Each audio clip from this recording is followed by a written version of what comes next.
Indian മാധ്യമ ചരിത്രത്തിൽ അസാധാരണമായ ഒരു വ്യക്തിത്വത്തിനുടമയാണ് മാത്യു സാമുവേൽ. തെഹൽക്ക മാത്യു സാമുവേൽ എന്ന് പറഞ്ഞാൽ എല്ലാവർക്കും പെട്ടെന്ന് മനസ്സിലാവും. എന്നാൽ സമീപകാലത്ത് അദ്ദേഹം തന്നെ വിവാദ വിഷയമായ നിരവധി കാര്യങ്ങളുണ്ട്. അദ്ദേഹം രംഗത്ത് കൊണ്ടുവന്ന നിരവധി വിവാദ വിഷയങ്ങളുണ്ട്. ജിയോ പൊളിറ്റിക്സിനെ കുറിച്ച് സമഗ്രമായി റിപ്പോർട്ട് ചെയ്യുന്നു.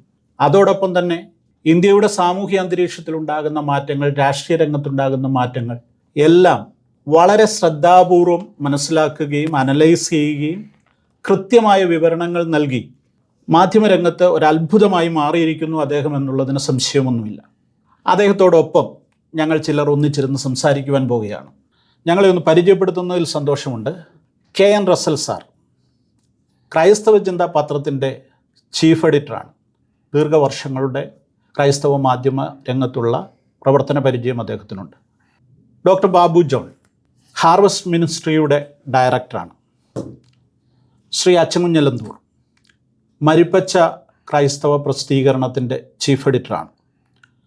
എൻ്റെ പേര് സാംകുട്ടി ചാക്കോ നിലമ്പൂർ, ഹാലലിയ പത്രത്തിൻ്റെ എഡിറ്ററാണ്. സാറേ, സ്വാഗതം ചെയ്യുന്നു. Thank you. മാത്യു സാമുവേൽ സാറിനോട് ഞങ്ങൾ ചോദ്യങ്ങൾ ചോദിക്കുന്നതിനേക്കാൾ സാറ് കാര്യങ്ങൾ പറയുന്നതാണ് ഞങ്ങൾക്ക് സന്തോഷം. എങ്കിലും ഒരു തുടക്കത്തിന് വേണ്ടി ഞാനൊരു ചോദ്യം ചോദിക്കാം. ഓപ്പറേഷൻ സിന്ദൂർ ആരംഭിച്ച ആ സമയം മുതൽ സാറിൻ്റെ വീഡിയോ ഇങ്ങനെ വന്നുകൊണ്ടിരിക്കുകയാണ്. ആ വന്നുകൊണ്ടിരിക്കുന്ന വീഡിയോ ഓരോന്ന് കാണുമ്പോഴും നമ്മുടെ ബോധമണ്ഡലത്തിലേക്ക് അസാധാരണമായ ചിന്തകളാണ് കടന്നു വരുന്നത്. ഈ മനുഷ്യന് ഇത് എങ്ങനെ പറയാൻ സാധിക്കുന്നു? വളരെ കൃത്യമായിട്ടാണ് കാര്യങ്ങൾ പറയുന്നത്. കമൻറ്റ് ബോക്സിൽ തെറിവിളിയുടെ അഭിഷേകമാണ്. അപ്പോൾ ഇത് അതോടെ നിർത്തുമെന്ന് വിചാരിച്ചു. കുറച്ച് സമയം കഴിഞ്ഞപ്പോൾ അടുത്ത വീഡിയോ വരുന്നു. അതിൽ ഇന്ത്യക്ക് നഷ്ടമായ ഫ്ലൈറ്റുകളുടെ എണ്ണം കൂടിക്കൂടി വരുന്നു. അവസാനം സംഭവിക്കുന്നത്, ഇന്ത്യയിൽ മറ്റൊരു മാധ്യമപ്രവർത്തകനും പറയാത്ത റിപ്പോർട്ടുകൾ പുറത്തു കൊണ്ടുവന്ന മാത്യു സാമുവേലിനെ പഞ്ഞിക്കിട്ടു എന്ന് പറഞ്ഞാൽ അക്ഷരാർത്ഥത്തിൽ ഇവിടുത്തെ മാധ്യമപ്രവർത്തകരും ജനങ്ങളും എല്ലാം പഞ്ഞിക്കിട്ടു. ചില ദിവസങ്ങളിലേക്ക് യൂട്യൂബ് തന്നെ ഇല്ലാതായി. പക്ഷേ ഇപ്പോൾ 58ാം തവണ അമേരിക്കൻ പ്രസിഡന്റ് ഡൊണാൾഡ് ട്രംപ് പറയുകയാണ് 8 ഫ്ലൈറ്റുകൾ പോയി. ഞങ്ങൾ എന്തോ വിശ്വസിക്കേണ്ടത്? എങ്ങനെയായിരുന്നു കാര്യങ്ങൾ? സാർ എങ്ങനെ ആ സാഹചര്യത്തെ നേരിട്ടു? സാറ് പറയുമ്പോൾ എനിക്ക് അവിടെ ആളുണ്ട് ഇവിടെ ആളുണ്ടെന്നൊക്കെ പറയും. പക്ഷേ ഇത് പറയാനുള്ളൊരു ചങ്കൂറ്റം അതെങ്ങനെ കിട്ടി? ഇതിൻ്റെ ആഫ്റ്റർ എഫക്റ്റ് എന്തായിരുന്നു? ഓപ്പറേഷൻ സിന്ദൂറിന് ശേഷം സംഭവിച്ച സാഹചര്യങ്ങൾ എല്ലാം നമുക്ക് ഒത്തിരി കാര്യങ്ങൾ അതുമായി ബന്ധപ്പെട്ടുണ്ട്. സാറിൻ്റെ വീഡിയോകളിലെല്ലാം അതുണ്ട്. എങ്കിലും ആ സാഹചര്യങ്ങളെ എങ്ങനെ നേരിട്ടു എന്നുള്ളത് അതിൽ നിന്നും തുടങ്ങിയ സന്തോഷം. അപ്പം അതിൻ്റെ ഏറ്റവും പ്രധാനപ്പെട്ടൊരു വിഷയം എന്ന് പറയുന്നത്, ഞാൻ യൂട്യൂബ് എന്ന് പറയുന്നത് തുടങ്ങിയിട്ട് ഏകദേശം 2 വർഷമേ ആയിട്ടുള്ളൂ. ഇന്ത്യയിലും ഗ്ലോബലായിട്ടും സോഷ്യൽ മീഡിയ തുടങ്ങുന്നതിന് മുമ്പ് ഏകദേശം 30 വർഷം മുമ്പ് ജേർണലിസം തുടങ്ങിയ ഒരാളാണ്. അപ്പോൾ അതാണ് ഇതിൻ്റെ അകത്തെ പരമപ്രധാനം എന്ന് പറയുന്നത്. യൂട്യൂബിൽ കൂടെയാണ് മലയാളികൾ എന്നെ അറിയുന്നത് ഒരു പരിധിവരെ. അതിനു മുമ്പ് ഈ പത്രങ്ങളിൽ കൂടെ ഇങ്ങനെ ചില ആൾക്കാർക്കറിയാം, ഇങ്ങനെ ഒരു മാത്യു സാമുവൽ എന്നൊരു ഡൽഹിയിലൊരു ജേർണലിസ്റ്റ് ഉണ്ട്. അപ്പം അയാളാണ് ഈ തെഹൽക്ക ചെയ്യുന്നത്. പിന്നെ ശാരദ സ്കാം, ഓപ്പറേഷൻ വെസ്റ്റേൺ, അതേപോലെ തന്നെ സാറേ അത് പറയുമ്പോൾ ബംഗാരു ലക്ഷ്മൺ കാശ് ഇങ്ങോട്ട് വാങ്ങുന്ന ആ സീനൊക്കെ ഞങ്ങളുടെ ഒന്നും മനസ്സിൽ നിന്ന് പോയിട്ടില്ല. അതിനകത്തിനും ഒരു മാത്യു സാമുവൽ എന്ന് പറഞ്ഞൊരു മലയാളിയുടെ പേരുണ്ടെന്ന് അറിഞ്ഞപ്പോൾ ഞെട്ടിപ്പോയി സത്യത്തിൽ. അതെ, ഓക്കെ. അപ്പോൾ അതിനകത്ത് മനസ്സിലാക്കേണ്ടത്, അതായത് ഡിജിറ്റൽ ജേർണലിസം ഇന്ത്യയിൽ സ്റ്റാർട്ട് ചെയ്യുന്ന ആ കൂട്ടത്തിൽ സ്റ്റാർട്ട് ചെയ്താണ് തെഹൽക്ക. അത് വെബ്സൈറ്റ് ആയിരുന്നു. അപ്പം പ്രധാനപ്പെട്ട ഒരു കാര്യമെന്ന് പറയുന്നത്, ഇപ്പോഴാണ് ജേർണലിസ്റ്റുകളൊക്കെ സ്റ്റാറുകളാവുന്നത്. യൂട്യൂബും മറ്റുള്ള TV ഒക്കെ ഉള്ളത് അതിൻ്റെ പേരിലാവുന്നത്. അപ്പോൾ ആ ഒരു സാഹചര്യത്തിൽ ഈ ജേർണലിസ്റ്റുകളൊന്നും ഈ പറയുന്ന പല എക്സ്പോസയും ഇതെല്ലാം കൊണ്ടുവന്നിട്ടും അവർ ഫേസായിട്ട് മറ്റൊരു രീതിയിലൊന്നും റെക്കഗ്നൈസ് ചെയ്യാൻ പറ്റുന്നില്ല. അപ്പോൾ ആ ഒരു സാഹചര്യത്തിൽ ഇൻവെസ്റ്റിഗേറ്റീവ് ജേർണലിസം എന്ന് പറയുന്നത് അതിൻ്റെ ഒരു ചരിത്രമുണ്ട് ഇന്ത്യയിൽ. അതായത് ഈ എമർജൻസിക്ക് മുമ്പ് അതുണ്ടായിരുന്നു. അതിനുശേഷം ഇന്ദിരാഗാന്ധിയാണ് അത് നശിപ്പിക്കുന്നത്. അതിനുശേഷം പിന്നീട് അരുൺ ഷൂറി അവരൊക്കെ വരുന്നു, ഇന്ത്യ ടുഡേ വരുന്നു. ഇതിനുശേഷം ഈ ബൊഫോഴ്സും മറ്റുള്ളവർ, പിന്നെ അതും നിലച്ചു പോയി. ഇപ്പം ഒരു സമയത്ത് ഇന്ത്യയിലുണ്ടായിരുന്ന ഇൻവെസ്റ്റിഗേറ്റീവ് വളരെ ഹാർഡ് കോർ ആയിട്ടുള്ള ജേർണലിസ്റ്റുകൾ 70കളുടെ കഴിഞ്ഞ ശേഷം അവർ ഇന്ത്യ വിട്ടുപോയി. ഇതൊക്കെ യാഥാർത്ഥ്യമാണ്. പിന്നീട് ഉണ്ടാവുന്നത്, ഇന്ത്യയിൽ ഉണ്ടാവുന്ന സംഭവമാണ് തെഹൽക്ക, BJP ഭരിക്കുമ്പോൾ. അപ്പം സാങ്കുട്ടി മനസ്സിലാക്കേണ്ടത് ആ സമയത്തും ഇതിനേക്കാളും വലിയ പ്രശ്നമുണ്ടായി തെഹൽക്കയുടെ കാലത്ത്. അതായത് ഇപ്പോൾ സോഷ്യൽ മീഡിയ, അന്ന് മറ്റുള്ള പ്രിന്റ് മീഡിയ ഒക്കെ അതിഭയങ്കരമായിട്ട് എന്നെ അറ്റാക്ക് ചെയ്തിട്ടുണ്ട്. ജയിലിലടയ്ക്കണം, അത് ചെയ്യണം, കാരണം ഇതെങ്ങനെ ചെയ്യാൻ പറ്റി. കാരണം അന്നൊന്നും ഈ സ്പൈ ക്യാമറ എന്ന് പറയുന്ന സാധനത്തെ പറ്റി ആർക്കും അറിയത്തില്ല. അപ്പോൾ അന്നത്തെ കാലത്ത് ഈ spy camera 2000 spy camera operation 8 മാസം കൊണ്ട് 11 ലക്ഷം അന്ന സമയത്ത് അത് മുടക്കിയിട്ടാണ് എന്നെ ആ ഓർഗനൈസേഷനിൽ സ്റ്റോർ ഞാൻ ചെയ്യുന്നത്. അപ്പം അതിൻ്റെ പേരിൽ എന്നെ ജയിലിലിട്ടു, എന്നെ തിഹാറിലിട്ടു. അത് കഴിഞ്ഞിട്ട് എനിക്കെതിരെ എത്രയോ കേസുകളുണ്ടായി. അപ്പം സാങ്കുട്ടി മനസ്സിലാക്കേണ്ടത്, ആ സമയത്ത് ഇതേപോലെയുള്ള സോഷ്യൽ മീഡിയ അറ്റാക്കില്ല, പക്ഷെ മറ്റുള്ള രീതിയിലുള്ള പോലീസ് ഏജൻസികൾ ഭയങ്കര അറ്റാക്കല്ലേ, പിടിച്ച് ജയിലിടുമല്ലേ. സെൻട്രൽ ഗവൺമെന്റ് മൊത്തം കംപ്ലീറ്റ് എതിരായില്ലയോ? ജയിലിട്ടപ്പോൾ ഫിസിക്കലി അറ്റാക്ക് ചെയ്തോ? ഇല്ല, ഫിസിക്കലി ഒന്നും അറ്റാക്ക് ചെയ്തില്ല. അപ്പം അവിടുന്ന് വീട്ടിൽ പിടിച്ചുകൊണ്ട് പോയി ജയിലിലിടുന്നു, കള്ളക്കേസ് എടുക്കുന്നു, ഒഫീഷ്യൽ സീക്രട്ട് ആക്ട്. കാരണം ഗവൺമെൻറ്റിൻ്റെ എത്ര സീക്രസി ആയിട്ടുള്ള സാധനങ്ങൾ എങ്ങനെ ആക്സസ് ചെയ്തു, അതിങ്ങനെ പുറത്തു കൊണ്ടുവന്ന് അതിൻ്റെ അകത്തെ കറപ്ഷൻ കാണിച്ചു. അതൊന്നും ഇന്ത്യയിലെ കറപ്ഷനും ഡിഫൻസ് എന്ന് പറയുന്ന ഹോളി കൗ ആണ്, ഒരു വിശുദ്ധ പശുവാണ്. ആ പശുവിനെ തൊടാൻ പറ്റത്തില്ല. അതാണ് ബേസിക്കലി നമ്മളെ പഠിപ്പിച്ചിരിക്കുന്ന സാധനം. അപ്പം അന്ന് ഞാൻ അനുഭവിച്ചതാണ്, ഇത്രമാത്രം ഇഷ്യൂസ് ഞാൻ നേരിട്ടതാണ്. അല്ല, അന്നേരം സാറിന് തെഹൽക്ക എന്ന് പറയുന്ന ഒരു പ്രസ്ഥാനത്തിൻ്റെ ബാക്കിംഗ് ഉണ്ടായിരുന്നു? ഇല്ല. ഇതൊക്കെ തെറ്റായ ധാരണ. തെഹൽക്ക എന്ന് പറഞ്ഞ് അതിനുശേഷം തെഹൽക്കയ്ക്കെതിരെ കേസായി, ഇത് ഇൻവെസ്റ്റ് ചെയ്ത മറ്റുള്ളവർക്കെതിരെ കേസായി. പിന്നെ ഞാനെല്ലാം ഫൈറ്റ് ചെയ്ത് അലോണ്ടാണ്, ഒറ്റയ്ക്കുള്ള ഫൈറ്റായിരുന്നു. അല്ലാതെ തെഹൽക്ക എന്ന് പറയുന്ന ഓർഗനൈസേഷൻ്റെ കൂടെ നിന്നേ ഇല്ല. ഇത്രയും വർഷം അതിൻ്റെ കേസ് ഞാൻ നടത്തി. അതായത് CBI കേസും ജസ്റ്റിസ് വെങ്കട്ടസ്വാമി കമ്മീഷൻ എൻക്വയറി അതൊക്കെ നടത്തി. ഇതൊക്കെ ഒറ്റയ്ക്കാണ് ചെയ്തത്. എന്നിട്ട് തെഹൽക്കൊന്നും ബാക്ക് ചെയ്തില്ല. എവിടെ തെഹൽക്ക് സാമ്പത്തികമായിട്ട് പോലും എന്നെ സഹായിച്ചില്ല. എനിക്കെവിടെയും ജോലി ചെയ്യാൻ പറ്റാത്ത സ്ഥിതിയായി. പക്ഷേ ഒരു കാര്യം ഞാൻ അതിൻ്റെ തുറച്ച് പറയുന്ന സംഭവമുണ്ട്. ഞാൻ അന്നും നല്ലൊരു ദൈവവിശ്വാസിയാണ്. അപ്പം ദിവസവും ഈ കഴിയുമ്പം ഞാൻ പ്രാർത്ഥിക്കുന്നൊരു സംഭവമുണ്ട്, എന്നെ മുമ്പോട്ട് നടത്തണം, ഈ ധൈര്യം തന്നെ, തളരാൻ സമ്മതിക്കരുത്, അല്ലെങ്കിൽ എനിക്ക് ഫൈറ്റ് നിർത്തേണ്ടി വരും. സോ അത് ഞാൻ എല്ലാവരോടും പറയാറുണ്ട്. So I am always a fighter. Fight ചെയ്യുമ്പോഴേ എൻ്റെ പിന്നിലൊരു ശക്തിയുണ്ട്. അല്ലെങ്കിൽ സാങ്കുട്ടി ഉദ്ദേശിക്കുക ഡൽഹിയിലൊന്നും ഫൈറ്റ് ചെയ്ത് നിൽക്കാൻ പറ്റത്തൊന്നുമില്ല. ഈ കറപ്ഷൻ എന്ന് പറഞ്ഞ കേസിൻ്റെ ഏറ്റവും വലിയ പ്രശ്നം BJP കറപ്റ്റഡ്, അത്രയും കറപ്റ്റഡാണ് കോൺഗ്രസ്, അത്രയും കറപ്റ്റഡാണ് മറ്റുള്ള പൊളിറ്റിക്കൽ പാർട്ടി. കറപ്ഷൻ വരുമ്പോൾ ഇവരെല്ലാം ഒന്നാണ്. അതാണ് നമ്മൾ മനസ്സിലാക്കേണ്ടത്. ചുമ്മാ ബാക്കി കാണിക്കുന്ന മുൻപിൽ പറയുന്നതൊക്കെ ഗിമിക്സാണ് പബ്ലിക്കിന് മുമ്പിൽ. പക്ഷെ ഇവരന്യോന്യം വെൽ കണക്റ്റഡ് ആണ്. എനിക്ക് തെഹൽക്ക ഡേയ്സ് മുതൽ അറിയാം. കാരണം ഈ ക്രിക്കറ്റ് മാച്ച് ഫിക്സിങ്ങുമായി അത് ഞാൻ പുറത്തു കൊണ്ടുവന്ന് അന്ന് മുതൽ എനിക്കറിയാവുന്ന കാര്യമുണ്ട്. ഈ ക്രിക്കറ്റേഴ്സിനെ പിന്തുണയ്ക്കുന്നവരും കറപ്ഷനെ പിന്തുണയ്ക്കുന്ന പൊളിറ്റിക്കൽ പാർട്ടി, ഇപ്പോൾ കോൺഗ്രസ് ആണെങ്കിലും BJP ആണെങ്കിലും ജനതാ പാർട്ടി ആണെങ്കിലും മറ്റേത് പൊളിറ്റിക്കൽ പാർട്ടി ആണെങ്കിലും, ഇവരെല്ലാം ഒറ്റക്കെട്ട എല്ലാ കാര്യത്തിലും. അവരെ തൊടാൻ അവർ സമ്മതിക്കത്തില്ല. അപ്പോൾ ഏതെങ്കിലും രീതിയിൽ അവർക്കെന്തെങ്കിലും പ്രശ്നം ഉണ്ടാവുകയാണെങ്കിൽ അവരെ സഹായിക്കാൻ വേണ്ടി ഇവരെപ്പോഴും സന്നദ്ധമാണ്. അതായത് നമ്മളെ സപ്പോർട്ടായിട്ട് നമുക്ക് ആരുമില്ല, നമ്മൾ ഒറ്റയ്ക്കാണ് ഫൈറ്റ്. അതുകൊണ്ടാണ് ഇന്ത്യയിലുള്ള ഇപ്പം ജെയിൻ ഹവാല കേസാണെങ്കിലും ബൊഫോസ് ആണെങ്കിലും മറ്റ് പല കേസുകൾ എടുക്കുകയാണെങ്കിലും ഇന്ന് വരെ ഈ പ്രതികളെ ഒന്നും ശിക്ഷിച്ചിട്ടില്ല. പക്ഷേ എൻ്റെ കേസിൽ എല്ലാ പ്രതിയെ ശിക്ഷിച്ചു. കാരണം ഇടയ്ക്ക് വെച്ച് ആൾക്കാർ പിന്മാറിപ്പോവും. കാരണം മറ്റു പല ല്യൂർ ചെയ്യും, പണം കൊടുക്കും, അത് കൊടുക്കും, പൊസിഷൻ കൊടുക്കും, സ്ഥാനം കൊടുക്കും, വിദേശത്ത് കൊണ്ടുപോകും, സ്ഥാപനങ്ങളെ തന്നെ വിലക്കെടുക്കും. അപ്പൊ സിന്ധുവുമായിട്ട് ബന്ധപ്പെട്ട ആ ഈ യുദ്ധം കൊടുമ്പിരിക്കൊണ്ടിരിക്കുന്നു, ജനകാകാംക്ഷയുടെ കാത്തിരിക്കുന്നു. പാകിസ്ഥാനും ഇന്ത്യയായിട്ട് യുദ്ധം നടക്കുകയാണ്. ആ സമയത്ത് ഇന്ത്യ ഇവിടെ നിന്ന് അയച്ച വിമാനങ്ങളിൽ റാഫാൽ വെടിവെച്ചിട്ടു എന്നാണ് വാർത്തയിൽ പറഞ്ഞത്. പക്ഷെ ആ ടൈം വല്ലാതെ വിമ്പിരികൊണ്ടിരിക്കുന്ന ഒരു കാലം, ഇന്ത്യൻ ജനതയും ഇന്ത്യൻ ഭരണകർത്താക്കളും ഒക്കെ വല്ലാതെ വിഷമിച്ചിരിക്കുന്ന ആ സമയത്ത് ആ റാഫാൽ അന്നേരം ഒന്നും ഒഴിവാക്കാൻ വയ്യായിരുന്നു. കറക്റ്റ് ചോദ്യമാണ്. അല്ലേ അത് പറ്റിയത്? ഞാനത് ഉത്തരം പറയാം. ബേസിക്കലി ഞാൻ യുദ്ധത്തിനെതിരെ, ഏത് രീതിയിലുള്ള വാറിനെതിരെ. കാരണം അൾട്ടിമേറ്റ്ലി വാർ കൊണ്ട് റിസൾട്ട് കിട്ടത്തില്ല. ഇപ്പോൾ ഫാൽഗാം അറ്റാക്കിന് തിരിച്ച് ഈ പറയുന്ന അവിടെ പോയി 7ഓളം 10ഓളം സ്ഥലങ്ങൾ പോയി ബോംബ് ചെയ്തു. ഞാൻ ഇന്നും വിശ്വസിക്കുന്നു അതിനകത്ത് റിസൾട്ട് 0.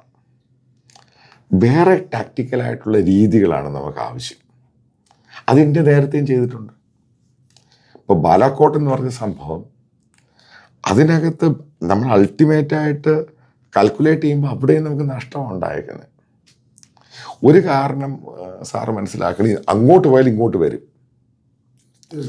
അല്ലാതെ ധരിക്കരുത് അങ്ങോട്ട് പോയി കഴിഞ്ഞാൽ അങ്ങനൊന്നുമില്ല. അതായത് ഒന്നുമല്ലാത്ത താലിബാനും പാകിസ്ഥാനും തമ്മിൽ അടിച്ചു കഴിയുമ്പോൾ താലിബാൻ തിരിച്ചടിച്ചു കണ്ടോ? ഇതൊക്കെ ബേസിക്കലി അതെ ഉണ്ടായിട്ടുണ്ട്. കാരണം താലിബാൻ ഒരു ഓർഗനൈസ്ഡ് ഫോഴ്സ് ആണോ? അല്ല. പ്രൊഫഷണൽ ഫോഴ്സ് ആണോ? അല്ല. പാകിസ്ഥാൻ കൊടുത്ത വെപ്പൺസ് വെച്ചാണ് അവരെ തിരിച്ചടിച്ചേക്കുന്നത്. അല്ലല്ല, ഞാൻ പറയാം, അതിൻ്റെ അത് തീർത്തും പറയാത്. ഇപ്പം ഞാനൊരു നാഷണൽ ജേർണലിസ്റ്റ്. ഇതിനകത്ത് പങ്കെടുക്കുന്ന പല സീനിയറായിട്ടുള്ള പട്ടാള ഓഫീസേഴ്സിനൊക്കെ എനിക്ക് പേഴ്സണലി അറിയാം. കഴിഞ്ഞ 20-21 വർഷം കൊണ്ട് തെഹൽക്കയുടെ ഡിഫൻസുമായിട്ട് ബന്ധപ്പെട്ട കോർട്ട് ഓഫ് എൻക്വയറി, അതുപോലെ ഡിഫൻസിൻ്റെ ബീറ്റ്, എനിക്ക് ഇന്ത്യൻ ഡിഫൻസിനെ പറ്റി ശരിക്കും അറിയാം. വാർ എനിക്ക് ശരിക്കും അറിയും. അപ്പോൾ ഈ വാറിനകത്ത് ബേസിക്കലി ഇപ്പോൾ റസൽ സാർ ഇപ്പോൾ ചോദിച്ചൊരു ചോദ്യമുണ്ട്, നിങ്ങൾ സാങ്കുട്ടി ചോദിച്ച ചോദ്യമുണ്ട്. ഇത് ഇൻട്രസ്റ്റിംഗ് ആയിട്ടൊരു കാര്യം പറയാം. ഇത് ഡിജിറ്റൽ അല്ലായിരുന്നുവെങ്കിൽ ഇത് ആരും അറിയത്തില്ല. തീർച്ചയായും ഇത് ഡിജിറ്റൽ ലോകമായിട്ട് മാത്രമാണ് ഇത് ലോകം അറിഞ്ഞത്. അല്ലെങ്കിൽ 7 പോയി 6 പോയി 5 ഇത് ആരും അറിയത്തില്ല. പക്ഷെ ഡിജിറ്റൽ ലോകത്ത് ഞാനൊരു കള്ളം പറഞ്ഞു, ശ്രദ്ധിച്ച് കേൾക്കുക. എനിക്ക് സാമ്പത്തികമായിട്ട് വലിയ സംഭവമൊന്നുമല്ല. എനിക്കാകെയുള്ള ക്രെഡിബിലിറ്റി, ഞാൻ ഒരു കാര്യം പറഞ്ഞത് അത് ഞാൻ മാറ്റി പറയത്തില്ല.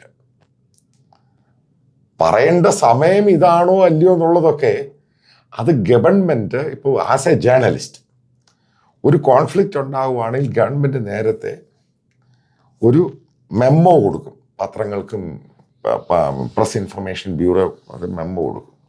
അഡ്വൈസറി മെമ്മോ എന്നാണ് പറയുന്നത്. അതായത് റെസ്ട്രിക്റ്റ് ചെയ്യും. ഇന്ന സാധനങ്ങൾ PIB കൊടുക്കും, പ്രസ് ഇൻഫർമേഷൻ ബ്യൂറോ കൊടുക്കും, അത് PTI കൊടുക്കും. അത് മാത്രമേ നിങ്ങൾ പബ്ലിഷ് ചെയ്യാവൂ. ഇതാണ് അതിൻ്റെ മാൻഡേറ്ററി. ഇവിടെ ഉണ്ടായ സംഭവം എന്ന് പറയുന്നത്, ഈ സംഭവം ഉണ്ടായി കറക്റ്റ് ഹാഫ് ആൻ അവർ, അരമണിക്കൂർ കഴിഞ്ഞ് ഇന്ത്യയിലെ ടോപ്പായ ഹിന്ദുസ്ഥാൻ ടൈംസ് പത്രത്തിൽ ഇത് വന്നു. ധാര ഇത് പറഞ്ഞ ചുമ്മാ പറയുന്നത് വിട്ടു. ഇതൊക്കെ ഞാൻ സാറിനോട് പറഞ്ഞു, ഇതൊക്കെ ചുമ്മാ അടിച്ചു വിടുന്ന കള്ളമാണ് ഇവര്. ഹിന്ദുസ്ഥാൻ ടൈംസ് പത്രത്തിൽ വന്നു. കറക്റ്റ് 10 മിനിറ്റ് കഴിഞ്ഞപ്പോൾ ദ ഹിന്ദു ന്യൂസ് പേപ്പറിൽ വന്നു. ഓക്കെ, ഇത് കണ്ടിട്ടുണ്ട് ഈ സംഭവം. ഹിന്ദു ന്യൂസ് പേപ്പറിൽ വന്നു. കറക്റ്റ് 16 മിനിറ്റ് കഴിയുമ്പോൾ ഡെക്കാൻ ഹെറാൾഡ് എന്ന് പറഞ്ഞ ന്യൂസ് പേപ്പറിൽ ക്യാരി ചെയ്യുന്നു. അതിനുശേഷം റോയിറ്റേഴ്സ് ക്യാരി ചെയ്യുന്നു. അത് UK-യുടെ ഇന്ത്യയിൽ ഭയങ്കര സംവിധാനമുള്ളവരാണ് റോയിറ്റേഴ്സ്. അത് റോയിറ്റേഴ്സും PTIയും കൂടി ഒരുമിച്ച് ക്യാരി ചെയ്യുന്ന story. Press trust of India അത്രയും ക്യാരി ചെയ്ത് ഞാൻ പല ജേർണലിസ്റ്റിനെയും വിളിച്ചു ചോദിച്ചു. കറക്റ്റ് സാധനം പോയി. അതിന് ശേഷമാണ് ഞാൻ ക്യാരി ചെയ്യുന്നത്. കൺഫേം ചെയ്ത ശേഷം. പക്ഷേ ഗവൺമെൻറ് ഓഫ് ഇന്ത്യ ഷോക്കായിപ്പോയി. ഇന്ത്യയിലെ വിഷ്വൽ മീഡിയ മിണ്ടിയില്ലല്ലോ. അല്ല, അതാണ് ഞാൻ പറഞ്ഞത്. ഇത് എപ്പോഴും ഇന്ത്യയിലൊരു ഇതേപോലെയുള്ള വാറും സംഭവങ്ങളുണ്ടാവും, ആദ്യം അത് ക്യാരി ചെയ്യുന്ന പ്രിൻ്റാണ്, വിഷ്വൽ മീഡിയ അല്ല. അപ്പം റോയിറ്റേഴ്സിൽ അത് സ്റ്റോറി ക്യാരി ചെയ്യുമ്പം വിത്ത് വിഷ്വലാണ് ക്യാരി ചെയ്തേക്കുന്നത്. ഇന്ത്യൻ എയർക്രാഫ്റ്റ് താഴെ കിടക്കുന്ന കത്തിക്കിടക്കുന്ന സാധനം ഉൾപ്പെടെയാണ് ക്യാരി ചെയ്തേക്കുന്നത്. എന്തുകൊണ്ട് ഈ പറയുന്ന ഗവൺമെൻറ് ഓഫ് ഇന്ത്യ അതിനെ ബ്ലോക്ക് ചെയ്തില്ല? എൻ്റെ ചോദ്യം വളരെ സിമ്പിളാണ്. എന്തുകൊണ്ട് ഗവൺമെൻറ് ഓഫ് ഇന്ത്യ അതിനെ ബ്ലോക്ക് ചെയ്തില്ല? ഈ ന്യൂസ് കുറെ സമയം കഴിഞ്ഞപ്പോൾ ഈ മീഡിയാസ് എല്ലാം റിട്രാക്ട് ചെയ്തില്ലേ? അതെ, റിട്രാക്ട് ചെയ്ത് ഗവൺമെൻറ്റിൻ്റെ പെട്ടെന്ന് ഒരു കാരണവശാലും മോദിയും റിട്രാക്ട് ചെയ്തില്ല. ഞാൻ ചെയ്തില്ല. സാറിന്റെ ചാനൽ ബ്ലോക്ക് ചെയ്തു. ബ്ലോക്ക് ചെയ്ത് ആരാ ചെയ്തത്? Government of India. നമുക്കൊരു ഇന്റിമേഷൻ വല്ലതും തന്നോ? എനിക്ക് ഒരു മെയിൽ തന്നു. നാഷണൽ സെക്യൂരിറ്റി ആക്ടിൻ്റെ പ്രകാരം മെയിൽ വന്നു, താങ്കളുടെ ചാനൽ ബ്ലോക്ക് ചെയ്യുക എന്ന് പറഞ്ഞു. കേസ് രജിസ്റ്റർ ചെയ്തിട്ടുണ്ടോ അവര്? ഇല്ല, കേസൊന്നും ഇവിടെ എന്ത് കേസാന്ന് പറയേ? ഇല്ലല്ലോ, ഒരാഴ്ച. എന്ത് കേസാ ഇത്? കഴിഞ്ഞു, ഈ കോൺഫ്ലിക്റ്റ് കഴിഞ്ഞു, അപ്പോഴും ഓപ്പൺ ചെയ്തു തന്നു. എന്ത് കേസിൽ ചെയ്യാൻ പറ്റും? ഔട്ട്ലുക്കിനെതിരെ കേസ് ചെയ്തില്ല. ദ പ്രിന്റ്, ദ വയർ അവർ ചെയ്തു, അവർക്കെതിരെ ഒന്നും ചെയ്തില്ല. ഇത് എന്നെ മാത്രമല്ല, ഇന്ത്യയിലെ 16ഓളം ചാനലാണ് ബ്ലോക്ക് ചെയ്തത്. എന്നെ മാത്രമല്ല ബ്ലോക്ക് ചെയ്തേക്കുന്നത്, കാരണം ഇവരൊക്കെ അവിടെ ഇട്ടിരുന്നു. അപ്പോഴത്തേക്ക് സാർ ഉദ്ദേശിക്കുന്നൊരു കാര്യം മനസ്സിലാക്കണം, ഇത് ഗ്ലോബലായി, ഗ്ലോബലായിട്ട് അതങ്ങ് പോയി. അത് കഴിഞ്ഞിട്ട് നമ്മുടെ ഒരു പ്രശ്നമുണ്ടായത്, നമ്മൾ രണ്ട് സ്ത്രീകളെ വിളിച്ചു വരുത്തി, അവരെ ബ്രീഫ് ചെയ്യാൻ കൊണ്ടിരുത്തി. ആദ്യത്തെ ബ്രീഫിങ് രാവിലെ 11 മണിക്ക് പറഞ്ഞു. ആ ബ്രീഫിങ് മാറ്റി അതിനുശേഷം വൈകുന്നേരം 6 മണിക്കാണ് ബ്രീഫ് ചെയ്യുന്നത്. അവരൊന്നും പറയുന്നില്ല. അവിടെയാണ് ബേസിക്കലി ഗവൺമെൻറ്റിൻ്റെ ഹോംവർക്ക് മുഴുവനും ഫ്ലോപ്പായിപ്പോയി. ഇത് വെൽ കാൽക്കുലേറ്റഡ് ആയിട്ടാണ് ചെയ്യേണ്ടത്.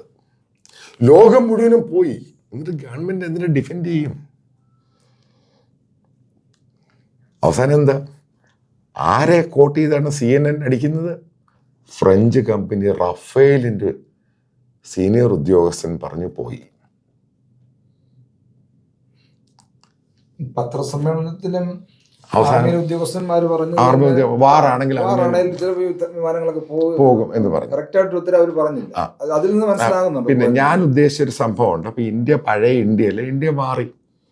അപ്പോൾ ഇന്ത്യയുടെ കാരണം ഇപ്പോൾ ഒരു വാറുണ്ടായി, ഇവിടെ നഷ്ടമുണ്ടായി, അവിടെ നഷ്ടമുണ്ട്, രണ്ടും ഒരു കാര്യമായിട്ട് പറയും. അതാണ് ജെനുവിനായിട്ട് ഈ വാറുണ്ടാകുമ്പോൾ ഇറാൻ പോലുള്ള രാജ്യമല്ലല്ലോ ഇന്ത്യ.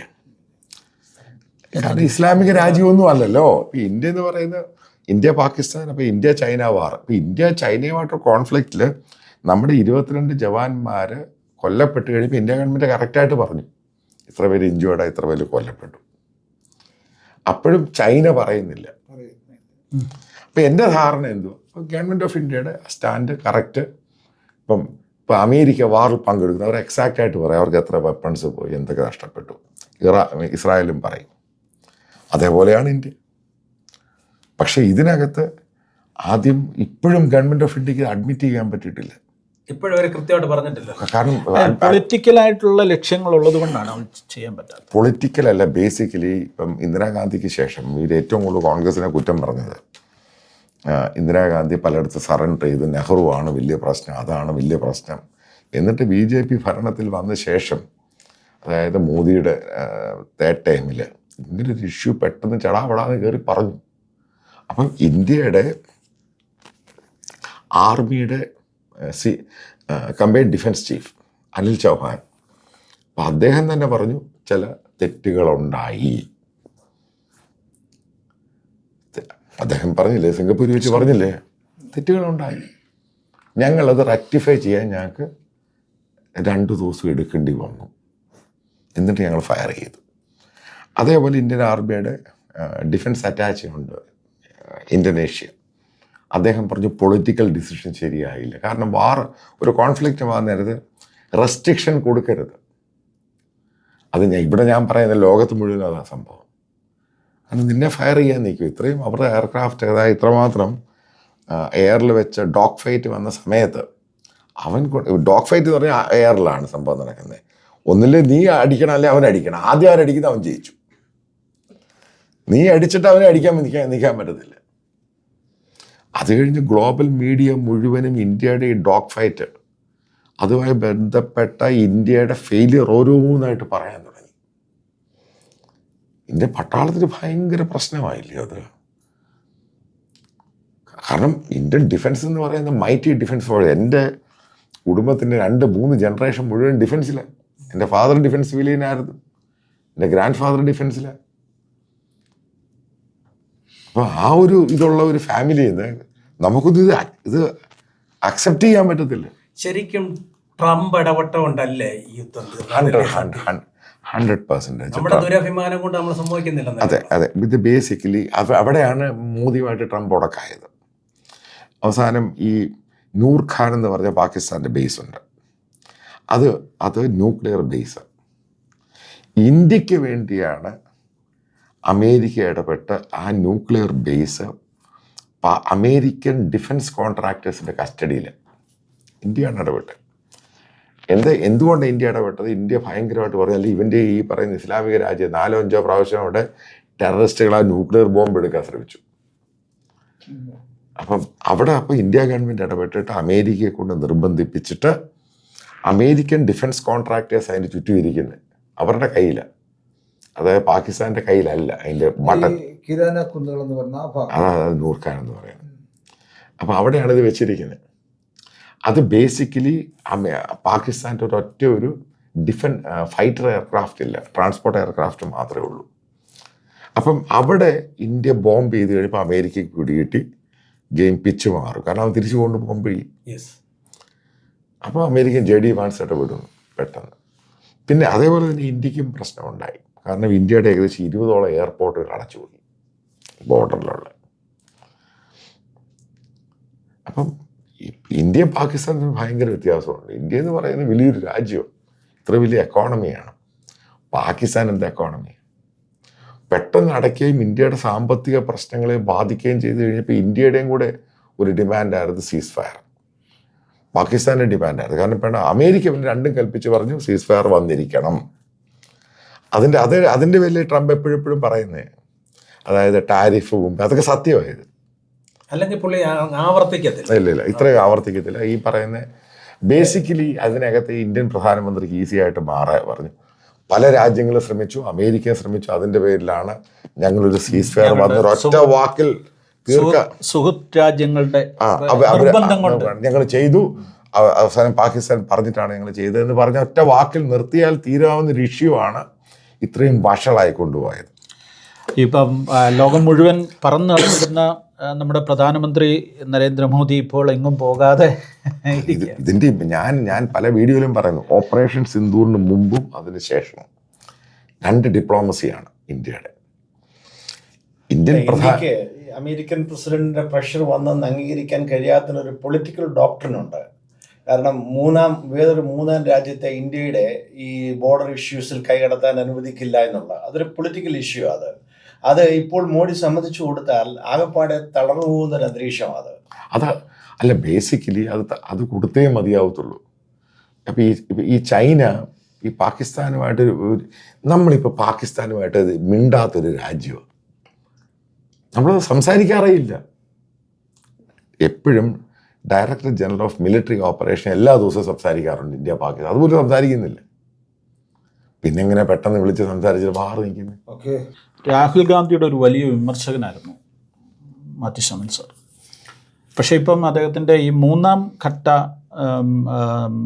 ഇലക്ഷൻ ചോരി, ഇത് വോട്ട് ചോരി ഇത് വന്നു കഴിഞ്ഞിട്ട് ഇതുവരെ ഒന്നും റെസ്പോൺസ് ഒന്നും കണ്ടില്ല. വോട്ട് ചോരിക്കകത്ത് ഞാൻ പൂർണ്ണമായിട്ടും രാഹുൽ ഗാന്ധിയുടെ കൂടെ നിൽക്കുന്ന ഒരാൾ. അതെൻ്റെ കാര്യം. അല്ല ഇന്ന് രാഹുൽ ഗാന്ധി എനിക്ക് ഇഷ്ടമൊന്നുമല്ല. അതായത് കാരണം അത്ര കേപ്പബിലിറ്റി ഇല്ല, അതതിൻ്റെ കാര്യം. ഇത് മെച്ചുവർ പ്രായമാകുമ്പോൾ മെച്ചുവാരിറ്റി ഉണ്ട്. പഴയ സംഭവമൊക്കെ മാറി. ഇപ്പോഴത്തെ പ്രശ്നം എന്ന് പറയുന്നത് ഈ എൻ്റെയും സാങ്കൂട്ടിയുടെയും ഈ സാധാരണക്കാരൻ്റെ ഒക്കെ ലൈഫിൽ നമ്മുടെയൊക്കെ വോട്ട് ചെയ്യാൻ പോകുമ്പോഴേ ഞാനും നിങ്ങളും എല്ലാം ഒന്നാവുന്നത്. എല്ലാവർക്കും ഓരോ വോട്ടേ ഉള്ളൂ. അതിനകത്ത് പണമില്ല, സ്വാധീനമില്ല, ഒന്നും. അതാണ് ജനാധിപത്യം. അപ്പോൾ ആ വോട്ടുകൾ മാറ്റിയിട്ട് ഫാബ്രിക്കേറ്റഡ് സംഭവങ്ങളുണ്ടാക്കി ജയിക്കാൻ ശ്രമിക്കുമ്പോഴേ അത് തെറ്റല്ലയോ? അതൊക്കെ ഒരു ആകെയുള്ള ലൈഫിൽ അത് മാറ്റിയിട്ട് അതിൻ്റെ മേളിൽ ഗെയിം കളിക്കാൻ ശ്രമിക്കുമ്പോൾ, എന്നിട്ട് ഇലക്ഷൻ കമ്മീഷൻ ഈ പറയുന്ന പല കാര്യങ്ങളും, ഈ രാഹുൽ ഗാന്ധിയുടെ ആദ്യത്തെ പ്രസൻറ്റേഷനൊക്കെ വളരെ ക്രിസ്റ്റൽ ക്ലിയറാണ്. ഇതിനൊന്നും ഉത്തരം കൊടുക്കാൻ ഇന്നും കഴിഞ്ഞിട്ടില്ല. ഇന്നും അവർക്ക് കഴിഞ്ഞിട്ടില്ല. അത് മനസ്സിലാക്കണം. അല്ല ഞാൻ പെട്ടെന്ന് ചാടിക്കയറി വന്നൊരു രാഹുൽ ഗാന്ധിയെ സപ്പോർട്ട് ചെയ്ത്. അപ്പം അതിനകത്ത് ഗവൺമെൻറ് അതിൻ്റെ തെറ്റുണ്ടായിട്ടുണ്ടെങ്കിൽ തെറ്റ് തിരുത്തണം. തെറ്റുണ്ടായിട്ടുണ്ട്, തെറ്റ് തിരുത്തണം. ഇനി ആരായി ചെയ്തത് എൻക്വയറി നടത്തണം. അപ്പം അതിൻ്റെ പേരിലാണ് അതിനെ സപ്പോർട്ട് ചെയ്യുന്നത്. അല്ലാതെ ഞാൻ രാഹുൽ ഗാന്ധിയുമായിട്ട് എനിക്ക് ആ സപ്പോർട്ട്, ഇന്നും എനിക്ക് മോദിയോട് തന്നെയാണ് താല്പര്യം. അല്ല, മോദി പ്രധാനമന്ത്രി എന്നുള്ള നിലയിൽ അദ്ദേഹത്തെ വളരെയധികം സപ്പോർട്ട് ചെയ്യുന്നിരുന്ന ആളാണ്. BJPക്ക് അനുകൂലമായ നിലപാടുകളായിരുന്നു. ഇപ്പം അതിൽ നിന്ന് നേരെ വിരുദ്ധമായിട്ടുള്ള ഒരു ആശയത്തിലേക്ക് വന്നിരിക്കുന്നു. അല്ല, നേരെ വിരുദ്ധമൊന്നും. ഇതൊക്കെ തെറ്റായ രീതിയിൽ ആൾക്കാരുടെ ഒരു, നേരത്തെ ആൾക്കാർ പറഞ്ഞു ഞാൻ BJPയുടെ കൂടെ, അവരുടെ കൂടെ, നേരത്തെ അതിന് മുമ്പ് പറഞ്ഞു മുസ്ലിങ്ങളുടെ കൂടെ, സുഡാപ്പി. നോ യാർ, ഇറ്റ്സ് നോട്ട് ലൈക്ക് ദാറ്റ്. ഒരാൾ നല്ലത് ചെയ്തു. ഇപ്പോൾ സാംകുട്ടി നല്ലതാ,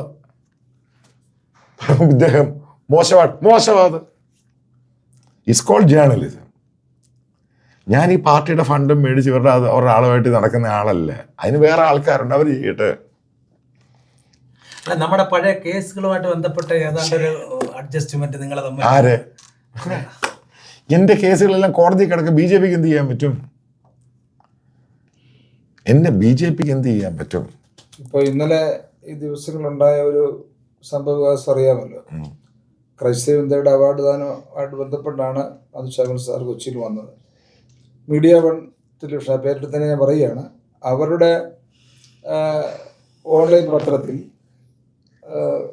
മധുശാഖൻ സാറിനെയും ജയശങ്കറിനെയും മറുനാടിനെയും സംഘപരിവാറിന് വേണ്ടി ജോലി ചെയ്യുന്നെന്ന് പറഞ്ഞാണ് അവർ ഇന്നലെ റിപ്പോർട്ട് ചെയ്തിരിക്കുന്നത്. ക്ലിപ്പ് കിട്ടി കാണില്ല. വാസ്തവത്തിൽ അതേക്കുറിച്ച് എന്തെങ്കിലും ഒരു അഭിപ്രായം പറയാനുണ്ടോ? ബേസിക്കായി അതിൻ്റെ അകത്ത് ഞാൻ ഷാജനെയും മറുനാടിനെയും മാറ്റി വെക്കുന്നു. എന്നെ എൻ്റെ അറ്റാക്ക് കേട്ടിന് ജയശങ്കറിനെ പറ്റി പറയുന്നുണ്ട്. അവർ പറയുന്നത് ഞാൻ വിത്ത് ഹെയ്റ്റ് സ്പീച്ച്, വർഗീയവാദിയാന്ന് പറഞ്ഞ പല പോസ്റ്റുകളും ഇപ്പം വർഗീയ ഹെയ്റ്റ് സ്പീച്ച്. എനിക്ക് ഹമാസിനെ സപ്പോർട്ട് ചെയ്യാൻ പറ്റത്തില്ല. മനുഷ്യർക്കാർക്കും പറ്റില്ല. ഹമാസിനെ സപ്പോർട്ട് ചെയ്യാത്തതാണ് എന്നെ ഒരു ഹെയ്റ്റ് സ്പീച്ച് ടീച്ചറാക്കുന്നത്. അതേപോലെ തന്നെ ഇസ്ലാമിക ടെററിസം, റാഡിക്കൽ ടെററിസം എനിക്ക് സപ്പോർട്ട് ചെയ്യാൻ പറ്റത്തില്ല.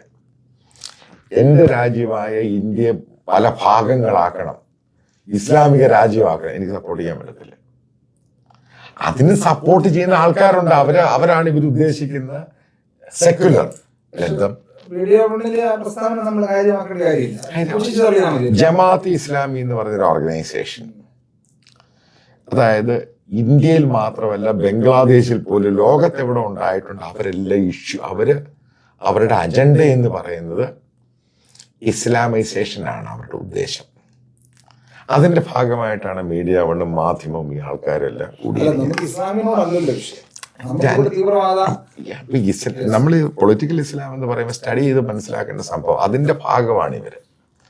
അതിനെ പൊളിറ്റിക്സുമായി ബന്ധപ്പെട്ട് ആൾക്കാരിങ്ങനെ നിർത്തി അതിനെ എൻകറേജ് ചെയ്യും, ഫെസിലിറ്റേറ്റ് ചെയ്യുന്നവരെ മാത്രമേ അവര് അക്സെപ്റ്റ് ചെയ്യാറുള്ളൂ. ബാക്കിയുള്ളവരെ അക്സെപ്റ്റ് ചെയ്തില്ല. ബാക്കിയുള്ളവരെ പറയുന്ന ഹെയ്റ്റ് സ്പീച്ചേഴ്സ്, ഹെയ്റ്റ് മോങ്കേഴ്സ് എന്നാണ് പറയുന്നത്. ഏറ്റവും കൂടുതൽ ഹെയ്റ്റ് മോങ്കേഴ്സും ഹെയ്റ്റ് പ്രീച്ചേഴ്സ് എന്ന് പറയുന്നത് ഇവരാണ്. അല്ലാതെ ഇവിടെ സാധാരണ മുസ്ലിങ്ങൾ അവർ ഹെയ്റ്റ് സ്പീച്ചേഴ്സ് അല്ല, നമ്മളോട് ഒരുമിച്ച് ജീവിക്കുന്നവർ.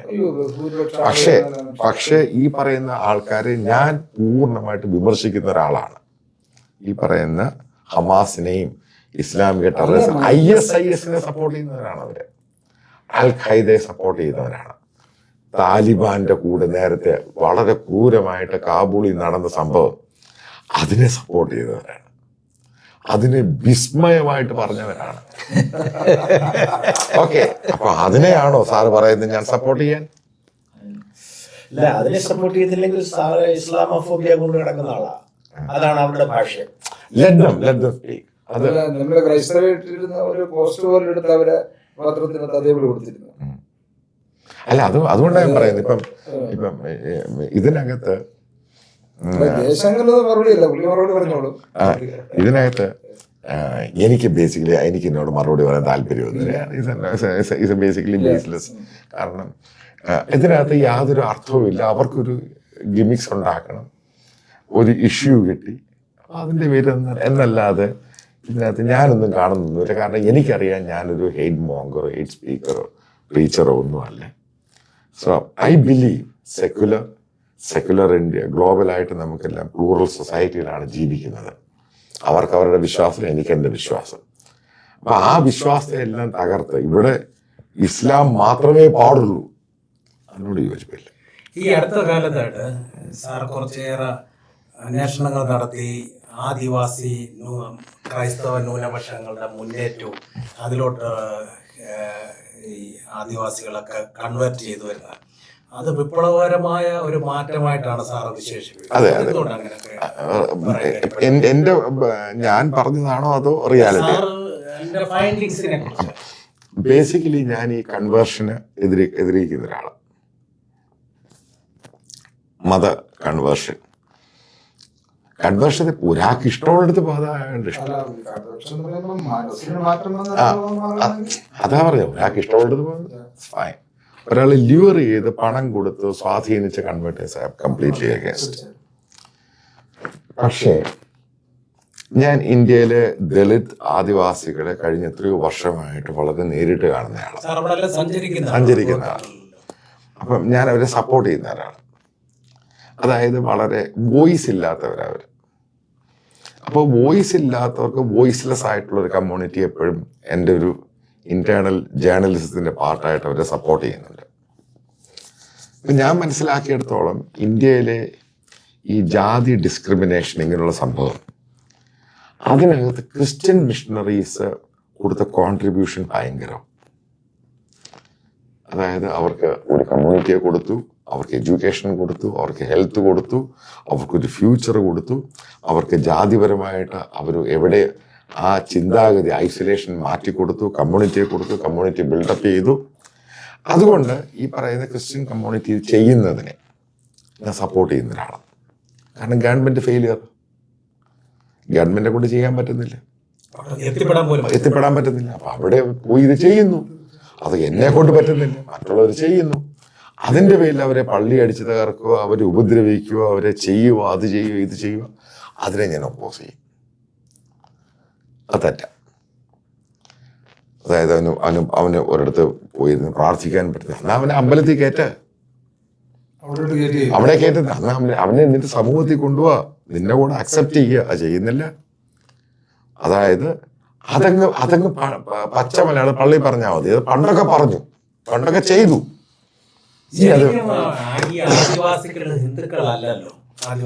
അതൊന്നും പറഞ്ഞിട്ട് കാര്യമില്ല. ഇപ്പൊ ചരിത്രത്തിൽ ആദ്യമായിട്ട് 2 ദിവസം മുമ്പ് ഡൽഹിയിൽ ഒരു പദയാത്ര നടക്കുക.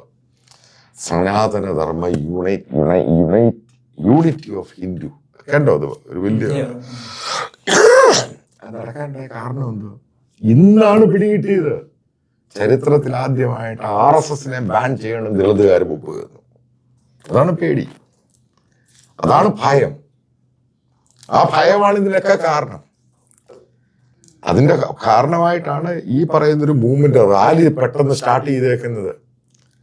കാരണം ദളിറ്റ്സ് അവർ പ്ലാറ്റ്ഫോമിലായി, ഇനി അവനെ ഒതുക്കാൻ പറ്റത്തില്ല.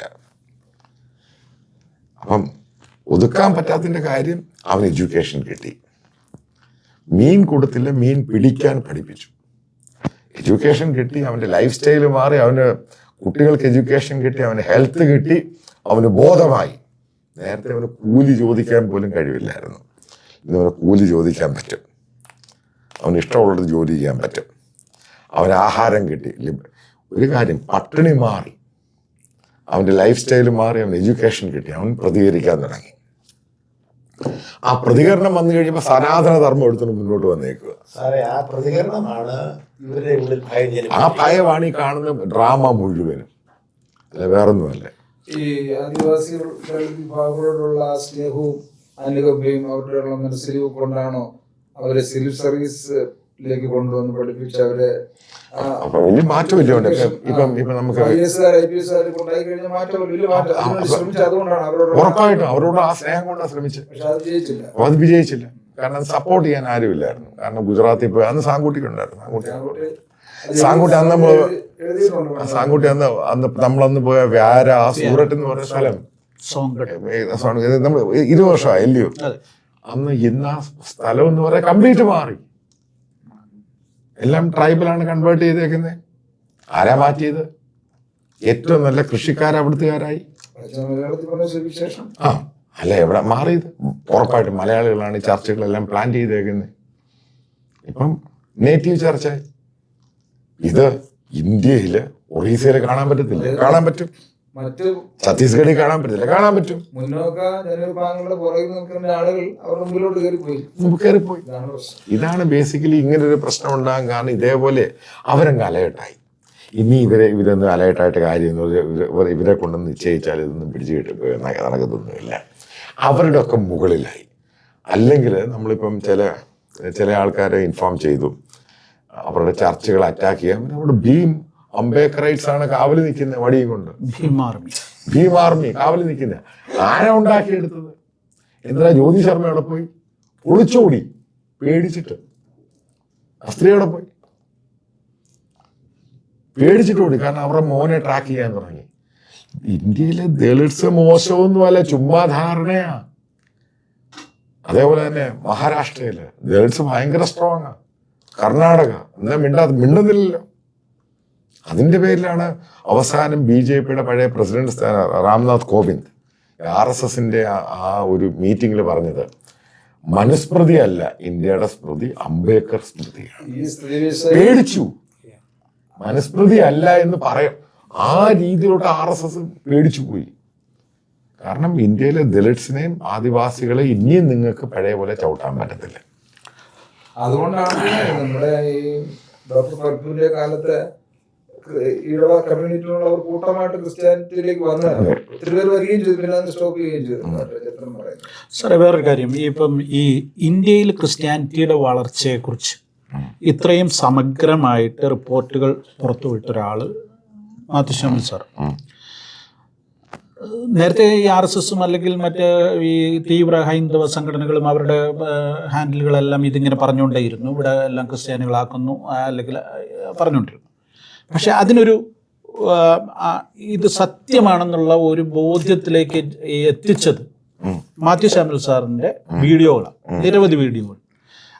ഈ ക്രിപ്റ്റോ ക്രിസ്ത്യൻസ് എന്നുള്ള വാക്ക് തന്നെ ഇവിടെ കോമൺ ആക്കിയ ആള്.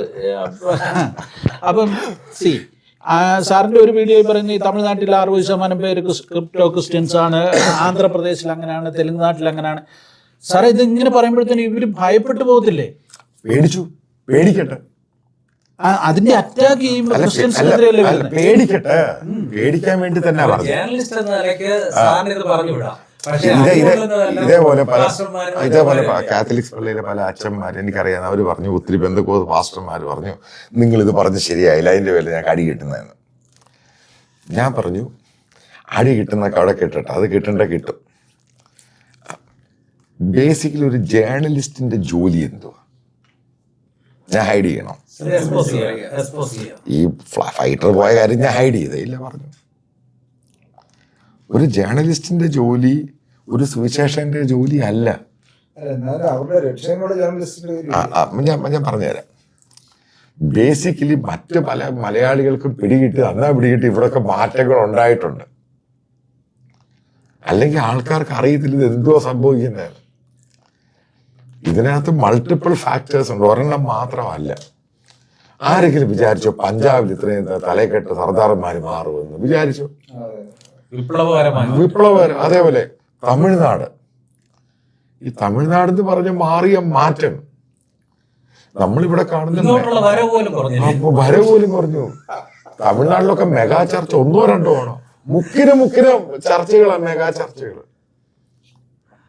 അപ്പം നമ്മളിത് മനസ്സിലാക്കുമ്പോൾ പലയിടത്തും പോകുമ്പോൾ, ഇപ്പം ഞാൻ അടുത്ത കാലത്ത് ഡൽഹിയിലെ അങ്കിത് സാജ്വാൻ എന്ന് പറഞ്ഞ ഒരു രാജ്പുട്ട് 31 വയസ്സുള്ള എഞ്ചിനീയറിംഗ് ഗ്രാജുവേറ്റ്, റസൽ സാർ കണ്ടിട്ടുണ്ടോ കേരളത്തിൽ 50,000 പേരുടെ വീഡിയോ കാണുകയും ചെയ്തിട്ട് അയക്കുകയും ചെയ്തത്.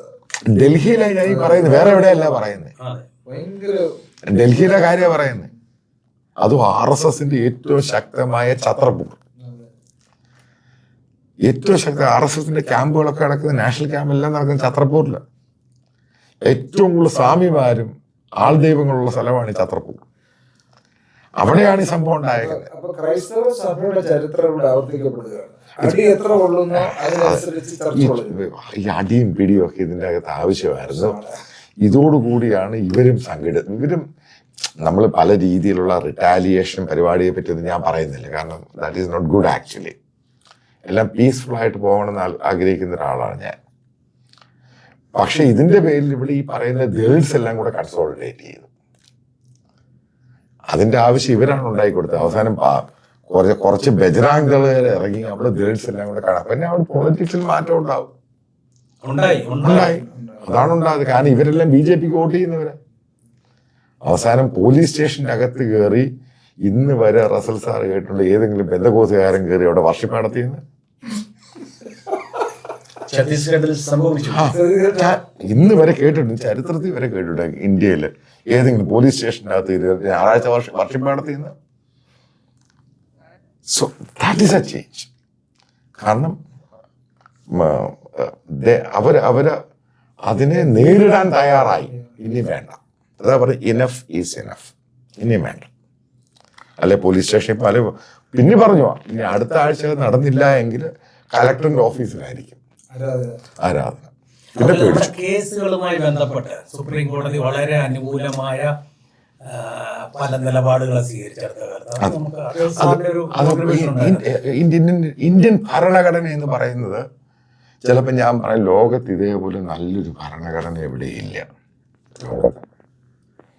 ഇന്ത്യൻ ഭരണഘടനയ്ക്കകത്ത് പറയുന്ന എനിക്കും സാങ്കുട്ടിക്കും ഒരു ഹിന്ദുവിനും ദളിറ്റ്സിനും ആർക്കും മുസ്ലിമിനും അവനെ പ്രൊട്ടക്റ്റ് ചെയ്യുന്ന സംഭവമുണ്ട്.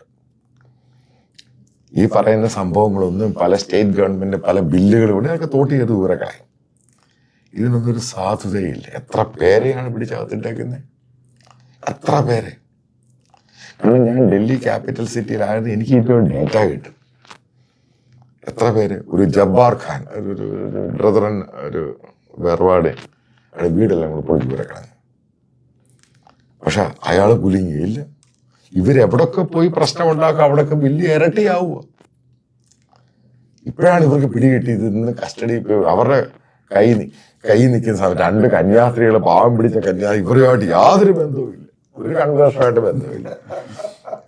അവരെ പിടിച്ചോണ്ട് പോയി. അതോടുകൂടിയല്ലേ ബേസിക്കലി ഇത് സ്ഫോടനമായത്. ലോകം മുഴുവൻ ഇന്ത്യയുടെ ജനാധിപത്യ രാജ്യമായ, ലോകത്തിലെ ഏറ്റവും വലിയ ജനാധിപത്യ രാജ്യമായ ഇന്ത്യയിൽ മതേതരത്വം പ്രസംഗിക്കുന്ന രാജ്യത്ത് ക്രിസ്ത്യാനിറ്റിക്കെതിരെ ഇത്രയും ഒരു ഇതുണ്ടായി എന്നുള്ളത് ലോകം മുഴുവൻ ഒരു നെഗറ്റീവ്. കന്യാസ്ത്രീകൾക്കും കത്തോലിക്കർക്കും എതിരായിട്ടുണ്ടായതുകൊണ്ടാണ് വേറൊരു കാര്യം കൂടെ ഉണ്ട് സാറേ. ഈ കത്തോലിക്ക സഭ അല്ലെങ്കിൽ ഇവിടുത്തെ മെയിൻ സ്ട്രീം ചർച്ചുകൾ അവർ ചെയ്യേണ്ട കാര്യങ്ങൾ ചെയ്യാതിരിക്കുന്നുണ്ട്. ഞാൻ ഈ നോർത്തിൽ സാർ പറഞ്ഞതുപോലെ പലയിടത്തും യാത്ര ചെയ്യുമ്പോൾ അവിടുത്തെ ഈ മുഖ്യധാര സഭകൾ പലതും, പ്രത്യേകിച്ച് കത്തോലിക്ക സഭ, അവിടുത്തെ ഈ ന്യൂ ജനറേഷൻ ചർച്ചുകളുമായിട്ടോ അല്ലെ പെന്തക്കോസ്റ്റ് ചർച്ചുകളുമായിട്ടോ ഇവാഞ്ചലിക്കൽ ചർച്ചുകളുമായിട്ടോ ഒന്നും സഹകരിക്കാൻ താല്പര്യപ്പെടുന്നില്ല. അവരവരുടെ സ്വത്ത് സംരക്ഷിച്ച് മുന്നോട്ട് പോകാനായിട്ടാണ്. ഒരു കാര്യം പറയാം. ഈ ദുർഗിലുണ്ടായ 2 കന്യാസ്ത്രീകളെ പിടിച്ചോണ്ട് പോയില്ലേ? അതെ. അപ്പൊ പോലീസ് സ്റ്റേഷനിൽ അവരെ കൊണ്ടുവച്ച സമയത്ത് തിരിച്ച് പ്രതികരിച്ചത് പെന്തക്കോസ്തുകാർ ഓടി വന്നതും പെട്ടെന്ന് ഓടി വന്നത്. അവിടെ കാത്തലിക്സ് അവിടെ പെട്ടെന്ന് 50-60 സ്ത്രീകൾ കയറി വന്നില്ലയോ? അല്ല, ഒരു മിനിറ്റ്. അതോടുകൂടി കാത്തലിക്സിന് പിടിയിട്ട് അവർക്ക് ആളില്ലെന്ന്. ഇവരുടെ ലോക്കൽ പാസ്റ്റിന് അതിനേക്കാളും ആളുണ്ട്. അവർക്ക് സ്ഥാപനങ്ങളേ ഉള്ളൂ, ആള് കുറവ്. ജേർണലിസ്റ്റിന്റെ വ്യൂവിൽ കാര്യങ്ങൾ ചെയ്യുക മാത്രമേ ഉള്ളൂ കമ്മിറ്റ്മെന്റ് എന്ന് മധ്യശമൽസാനെ കുറിച്ച് ചുമ്മാ പറയാമെങ്കിലും അങ്ങനല്ല. കൺസേൺ ഉള്ള ന്യൂനപക്ഷ കമ്മ്യൂണിറ്റിയെ കുറിച്ച് കൺസേൺ ഉള്ള, എനിക്ക് മുസ്ലിംസിനെ പറ്റി കൺസേൺ, എല്ലാരെ കുറിച്ചും കൺസേൺ ആണ്. ഒരനുഭവം ഞാൻ പറയാം. രണ്ടും ഒരു പാസ്റ്ററിന്റെയും ഭാര്യയും പിടിച്ച് അകത്തിട്ടു കേസ് രജിസ്റ്റർ ചെയ്ത് ജാമ്യം കിട്ടാവുന്നു. മത്സ്യമൽ സാർ ഒരു ദിവസം എന്നെ വിളിക്കുകയാണ്, അച്ചോനെ അവരുടെ ഡീറ്റെയിൽസ് തരാമോ, ഞാൻ അവരുടെ കേസ് നടത്താൻ എനിക്ക് 1 രൂപയും വേണ്ട, ഞാൻ എല്ലാം ചെയ്തോളാം, സുപ്രീം കോടതിയിൽ എനിക്ക് അഡ്വക്കേറ്റ്സ് ഉണ്ട്, ഞാൻ ചെയ്തോളാം എന്ന് പറഞ്ഞു. അപ്പോൾ ഉടനെ ഞാൻ പാസ്റ്റർ ഷിബു പേഴ്സിക്യൂഷൻ ഇന്ത്യയുടെ ആളുമായിട്ട് കണക്ട് ചെയ്തു, ഡീൽ ചെയ്തു. അപ്പോൾ കൺസേൺ വേറെ ഒരു പത്രക്കാരൻ്റെ ജോലി മാത്രമല്ല, ഒരു മനുഷ്യാവകാശ പ്രവർത്തകരാണ്. അത് പാസ്റ്ററിനെ മുസ്ലിംസിനെ ഇട്ടിട്ടുണ്ട്. ആർക്ക് വേണ്ടി ചെയ്യണം? ഞാൻ ജയിലിൽ പോയി കിടന്നു കഴിഞ്ഞപ്പോൾ അവിടെ അതിൻ്റെ അകത്ത് 10-65ഓളം പേര് മുസ്ലിംസിനെ വെറും ടെററിസ്റ്റ് കേസുമായിട്ട് പിടിച്ചകത്തിട്ടേക്കുക. കേസൊന്നുമില്ല, വെറുതെ ഒരു എവിടെ പൊട്ടിയുള്ള മുസ്ലിംസിനെ പിടിച്ചകത്തിട്ട് അവർക്ക് ജാമ്യം നിൽക്കാൻ ആളില്ല. അപ്പൊ ഉള്ളിന്റെ ഉള്ളില് ഒരു ക്രിസ്ത്യൻ കോർ വാല്യൂസ് കിടക്കല്ലേ? അല്ല, എനിക്ക് വാല്യൂസ് ക്രിസ്ത്യൻ കോർ വാല്യൂസ് ഉണ്ട്. ഒരു ഇന്ത്യനൈസ്ഡ് ഇന്ത്യൻ ഓർത്തഡോക്സ് സഭയിൽ ജനിച്ചു വളർന്ന അല്ലേ ഒരു ആ കോർ വാല്യൂസ് എനിക്ക് ദൈവത്തോട് കള്ളം പറയാൻ പറ്റത്തില്ല. ഇപ്പം ദിവസവും പ്രാർത്ഥിക്കുന്ന ഒരാൾ, ദിവസം പ്രാർത്ഥിക്കുന്ന ഒരാൾ,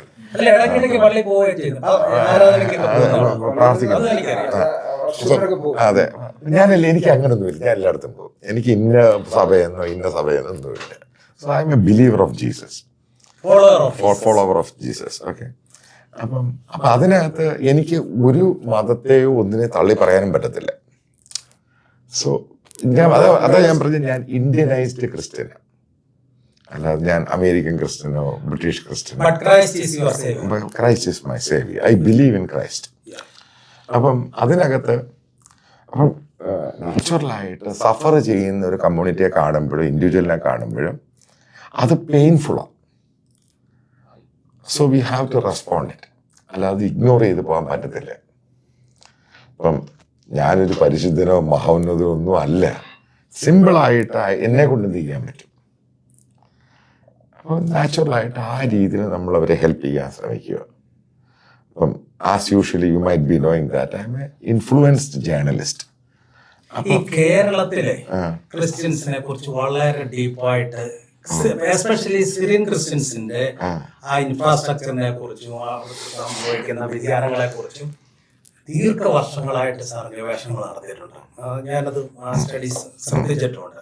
അത് മറ്റാരും കാണാത്ത കുറച്ച് ആംഗിളുകൾ കാണുകയും ഇവിടുത്തെ മെയിൻ ലൈൻ എപ്പിസ്കോപ്പൽ സഭകൾക്ക് തന്നെ അതൊരു വാണിംഗ് ആയിട്ട് തീർന്നു. അതെന്താ അങ്ങനെ ഒരു വാണിംഗ് എന്ന് പറയുന്നത്? ബേസിക്കലി ഇപ്പം ഞാൻ എൻ്റെ നാട്ടിൽ പോയി, ഇപ്പം അമ്മ മരിച്ച് അവിടെ പോയി, അച്ഛകുഞ്ഞിനോട് പറയാൻ സത്യം, അടുത്തുള്ള എൻ്റെ ബന്ധുക്കളുടെ 10-20 വീട്, ഒറ്റ 2 വീട് ബാക്കിയെല്ലാം അടച്ചിട്ടേക്കുക, സ്ഥലം വിൽക്കാനിട്ടേക്കുക. അതായത് അവർക്ക് മറ്റുള്ളവർ മരിച്ചുപോയി, കല്ലറയ്ക്ക് വേണ്ടി മാത്രം പള്ളി പോകുന്നവരാ. വലിയൊരു ക്രൈസിസ് നേരിടുക, ഭയങ്കരമായിട്ടുള്ള ക്രൈസിസ്. മെയിൻ സ്ട്രീം ചർച്ച ഭയങ്കര ആളില്ല പള്ളിയില്. വലിയ പള്ളി ഉണ്ടാക്കിയിട്ട് അതിനകത്ത് 50 പേര് പോലും ഇല്ല. ഈ മക്കൾക്കൊന്നും നാട്ടിൽ സ്ഥലം ആവശ്യമില്ല. അവർക്ക് ഈ പറയാൻ തിരിച്ചു വരാൻ താല്പര്യമൊന്നുമില്ല. അവർക്ക് കല്ലറയും വേണ്ട. അതേപോലെ പെൻറ്റക്കോസ്റ്റിനകത്ത് മെഗാ ചർച്ചും പരിപാടിയും വലിയ സംഭവങ്ങളും TPM IPC അത് ഇത് AG ക്ലാപ്പ്, ഇതിനകത്തൊന്നും ആളില്ല. പഴയ പോലെ ഗ്രോത്ത് ഇല്ല. നിങ്ങൾ ഹൗസ് ചർച്ച് ഭയങ്കരമായിട്ട് ഗ്രോ ചെയ്യുക, ഭയങ്കരമായിട്ട് ഗ്രോ ചെയ്യും. ഹൗസ് ചർച്ച് ഒരു 5-6 പേര് കൂടുന്നു, 10 പേര് കൂടുന്നു.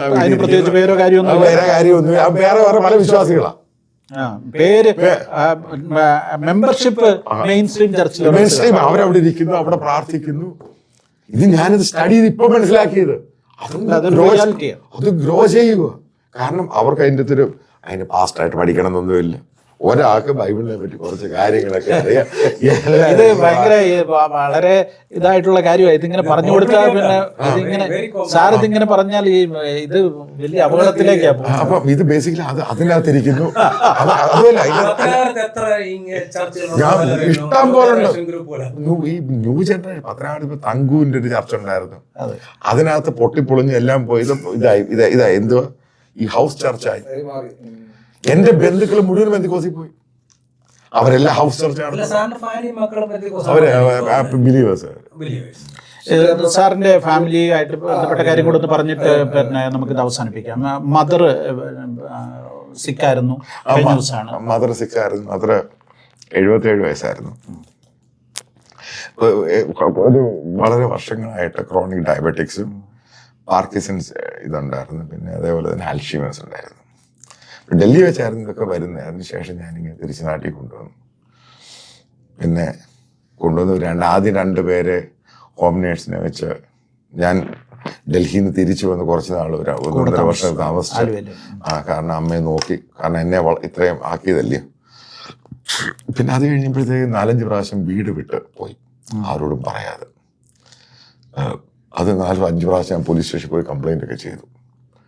പിന്നീട് പെട്ടെന്ന് ടോയ്ലറ്റിൽ പോകുമ്പോൾ വീഴുന്നു, അവിടെ പോകുമ്പോൾ വീഴുന്നു. പിന്നെ ഒരു 24 hours നമ്മളിപ്പോൾ ആൾക്കാരിങ്ങനെ നിൽക്കണം. അപ്പോൾ ഞാനൊരു കാത്തലിക്സിൻ്റെ ഒരു കെയർ സെൻ്ററൊക്കെ ഉണ്ടാക്കി. അപ്പം അത് കഴിഞ്ഞപ്പോൾ അവർ തന്നെ കുറച്ച് കഴിയുമ്പോൾ അവരെ കൊണ്ട് കൺട്രോൾ ചെയ്യാൻ പറ്റത്തില്ല. കാരണം എല്ലാ ആഴ്ചയിലും എല്ലാ മാസവും 2-3 ആഴ്ച ആശുപത്രി കൊണ്ടുപോകണം. അവിടെ എല്ലാം ഉണ്ട്, പക്ഷെ കൊണ്ടുപോകണം. ICU കൊണ്ടാക്കുന്നു. പിന്നെ ഞാൻ ഈ പറയുന്ന ക്യാൻ കെയർ എന്ന് പറഞ്ഞൊരു അവിടെ കൊണ്ടാക്കി. അവിടെ 24/7 ഡോക്ടേഴ്സും നേഴ്സസും ഒക്കെ ഉണ്ട്. അപ്പം പെട്ടെന്ന് ഈ പറയുന്ന ഏജ്ഡ് ഇഷ്യൂസൊക്കെ വന്നു കഴിഞ്ഞ് മരിച്ചു. എല്ലാവരെയും അറിയിച്ചു. അമ്മയ്ക്ക് ഇങ്ങനെ പത്തനാപുരത്ത് അവിടെ കല്യാണം കഴിച്ച് വന്നേ. അങ്ങനെ കൊണ്ടു അടക്കി. അപ്പം അതാണ് ബേസിക്കലി അമ്മയുടെ ഫാദർ നേരത്തെ മരിച്ചു. ഫാദർ നവംബർ 19 വർഷം മുമ്പ് ഫാദർ മരിച്ചുപോയി. പുള്ളി സെൻട്രൽ ഗവൺമെൻറ് സർവീസ്. അമ്മ സഹകരണ ബാങ്കിലായിരുന്നു. ഇതാണ് വൈഫും മക്കളും. വൈഫും മക്കളുടെ മോൻ ഇപ്പം ജസ്റ്റ് എയർ ഇന്ത്യ ജോയിൻ ചെയ്തു, 1 വർഷമായി. മകള് ഡൽഹി ജാമിയയിൽ പൊളിറ്റിക്കൽ സയൻസ് മാസ്റ്റേഴ്സ് ചെയ്യുന്നു. അവൾക്ക് ജേർണലിസ്റ്റ് ആവാനാണ് താല്പര്യം. അവൾ കൂടുതൽ ബേസിക്കലി ഈ ഐസൊലേറ്റഡ് ആയിട്ടുള്ള ആൾക്കാരില്ലയോ, ഈ പെർസിക്യൂഷൻ വിക്ടിംസ്, അതിനെപ്പറ്റി കൂടുതൽ സ്റ്റഡി ചെയ്യാൻ. എൻ്റെ ഒരു DNA തന്നെയാണ്. ഇല്ല, ഇപ്പം ജോലിയൊന്നും. വൈഫ് വളരെ റിലീജിയസ് ആണെന്ന് കേട്ടോ. വൈഫ് വളരെ റിലീജിയസ്. അപ്പൊ ഈ സാറിന്റെ ഈ ഒറ്റയാൾ ഈ യുദ്ധം, പോരാട്ടത്തെക്കാളുള്ള യുദ്ധം എന്ന് പറയുന്നത് എനിക്ക് ഇഷ്ടമെന്ന് തോന്നുന്നു. അപ്പൊ ഈ എങ്ങനെ വൈഫിനും മക്കൾക്കും ഭയങ്കര സ്ട്രഗിളാണ് കാരണം അവർക്ക് തന്നെ അറിയാം. കാരണം ഇപ്പൊ അറിയാം. കാരണം ഈ മനുഷ്യനെ കൊണ്ട് പറ്റത്തില്ല, നമ്മൾ എന്ത് പറഞ്ഞാലും കേൾക്കത്തില്ല. അപ്പൊ ആ രീതിയിലോട്ടായി. കാരണം ഒരു സമയം കഴിയുമ്പോൾ അറിയാം ഞാനിത് ഫൈറ്ററാന്നറിയാം. പിന്നോട്ട് മാറത്തില്ലെന്ന് അഡ്ജസ്റ്റഡ് ആയി. അല്ലാതെ പറ്റത്തില്ല. കാരണം അതേപോലെ തന്നെ മോള്, അവളൊരു ഫൈറ്ററാണ്. She won't leave. So that is good. Okay, thank you സാറേ. ഞങ്ങളോട് ഒന്നിച്ച് അല്പസമയം ചെലവഴിച്ചതിൽ വളരെ സന്തോഷമുണ്ട്. പല കാര്യങ്ങളും നമ്മൾ സംസാരിച്ചു. സാറിൻ്റെ നിലപാടുകൾ, പ്രത്യേകിച്ച് ഈ ക്രിസ്ത്യൻ മാധ്യമ പ്രവർത്തകരെ സംബന്ധിച്ചിടത്തോളം പലപ്പോഴും സാറിൻ്റെ ഈ ക്രൈസ്തവ സഭകളെ സംബന്ധിച്ചുള്ള, പ്രത്യേകിച്ച് ഈ സുവിശേഷവൽക്കരണം, സഭാ വളർച്ച, ഇതിനെയൊക്കെ സംബന്ധിച്ചുള്ള റിപ്പോർട്ടുകൾ ഞങ്ങൾ കുറേ കാലങ്ങളായിട്ട് പറഞ്ഞുകൊണ്ടിരുന്ന പല കാര്യങ്ങളും പബ്ലിക്ക് വളരെ കുറച്ച് ആളുകളെ അറിഞ്ഞിരുന്നുള്ളൂ. അത് ഇന്ത്യ മുഴുവൻ, ലോകം മുഴുവൻ അറിയിച്ച ഒരാളെന്നുള്ള സാറിനോട് പ്രത്യേകമായി നന്ദിയുണ്ട്. ഞങ്ങൾ സാറിന് വേണ്ടി പ്രാർത്ഥിക്കുന്നു. കർത്താവ് ധാരാളമായിട്ട് അനുഗ്രഹിക്കട്ടെ. Thank you. Thank you sir. Thank you sir.